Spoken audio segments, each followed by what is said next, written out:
ਹਾਂ ਦੋਸਤੋ, ਤੁਹਾਨੂੰ 25-30 ਲੀਟਰ ਵਾਲੀਆਂ ਵਹਾਨ ਲੱਗਾ। ਇਹ ਗਾਂ ਹੈ 20 ਲੀਟਰ ਦਾ ਸਾਬਕਾ ਪਹਿਲਾਂ ਦਾ ਰਿਕਾਰਡ ਹੈ। ਗੱਭਣ ਵਾਲੇ ਮੋਨੀ ਹੈ, ਬੜੀ ਪਿਆਰੀ ਹੈ। ਇਹ ਗਾਂ ਹੈ ਜਰਸੀ ਫਰੀਜ਼ੀਅਨ ਕ੍ਰਾਸ, ਬੜਾ ਪਿਆਰਾ ਲਿਬਾਸ ਹੈ, ਕਰਮਾਲੀ ਨੂੰ ਲੱਗਾ। ਇਹਦੇ ਪਿੱਛੇ ਬੱਚੀ ਹੈ, ਛੋਟੇ ਛੋਟੇ ਸਿੰਗ ਨੇ। ਇਹ ਬੱਚੀ ਇਹਦੀ, ਇਹ 25 ਤੋਂ 26 ਲੀਟਰ ਦੁੱਧ ਇਹਦੇ ਕੋਲ ਇਸ ਟਾਈਮ ਮੌਜੂਦ। ਇਸ ਗਾਂ ਪਿੱਛੇ ਵੀ ਬੱਚੀ ਹੈ, ਮੋਨੀ ਹੈ। ਇਹ ਫਰੀਜ਼ੀਅਨ ਤੇ ਚੋਲਸਤਾਨੀ ਦਾ ਹਲਕਾ ਜਿਹਾ ਕ੍ਰਾਸ ਹੈ, ਬੜੀ ਪਿਆਰੀ ਵੈੜ ਹੈ।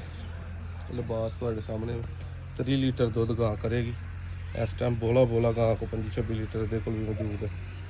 ਵੱਡੇ ਬਾਡੀ ਸਟਰਕਚਰਾਂ ਦੀ ਗਾਂ ਹੈ। ਨੰਬਰ ਆਪਣਾ 0324 81 82 000। 13 ਤਰੀਕ 11ਵਾਂ ਮਹੀਨਾ 2025। ਅੱਜ ਇਸ ਗਾਂ ਦਾ ਵੀ ਸ਼ੌਕ ਕਰੋ। ਇਹ ਗਾਂ 17-18 ਲੀਟਰ ਵਾਲੀ, ਠੀਕ। ਇਹਦੇ ਪਿੱਛੇ ਬੱਚਾ ਹੈ, ਇਹਦੀ ਜਾਨ ਜੁਰਾ ਠੀਕ ਹੈ। 0324 81 82 000 ਤੇ ਭਰਾਵਾਂ ਰਾਬਤਾ ਕਰਨਾ। ਜਿਹਨੂੰ ਵੀ ਗਾਵਾਂ ਇਹਨਾਂ 'ਚੋਂ ਕੋਈ ਪਸੰਦ ਆਏ